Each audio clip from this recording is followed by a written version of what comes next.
In today's video, I'm going to teach you how to use glide tables. By the end, you'll know exactly how to create a new table, set up the right columns, and start adding data so your app has a solid, well-structured foundation. First, head to Glide and sign into your account. You'll land on your dashboard where you can see your projects. Open the app you want to edit, so we're working in the correct place.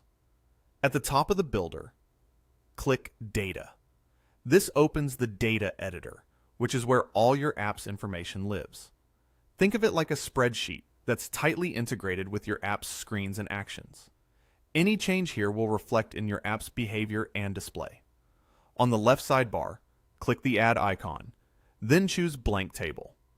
This creates a fresh, empty table inside your app. Starting blank gives you full control over how your data is structured, which helps avoid clutter and mismatched fields later. Enter the table name. Use a short, clear name that describes what the table holds, like products, orders, or tasks. Consistent naming makes it easier to manage and connect data across your app as it grows. Next, click plus New Column.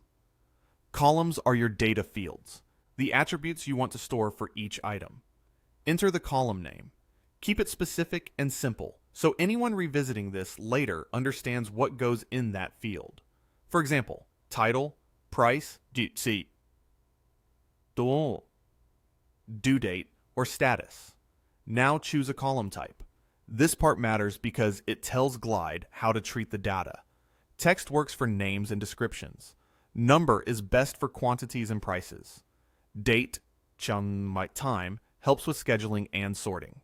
Boolean or checkbox is great for true-false items like completed.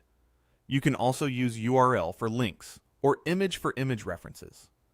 Picking the right type improves filtering, sorting, and actions in your app and helps prevent formatting errors. When you're satisfied, click Save. If you've added multiple columns, save after each batch so your changes are locked in. Glide often autosaves, but using the save option ensures everything is committed. Next, click plus New Row. This adds a blank record to your table. Add your data into each column you created. Keep your formatting consistent. Use the same date style, the same currency format, and accurate capitalization, so your lists, filters, and calculations behave predictably. If you're testing, use placeholder entries that make it obvious they're for demo purposes. That's it. You've created a table, defined the structure with columns and types, and entered your first rows of data. These fundamentals set you up for smooth layouts, reliable filters, and clean relationships across your app. Thanks for watching this step-by-step Glide tutorial. If you found this helpful, make sure to like the video, leave a comment below, and subscribe to the channel for more tutorials and walkthroughs. See you in the next video.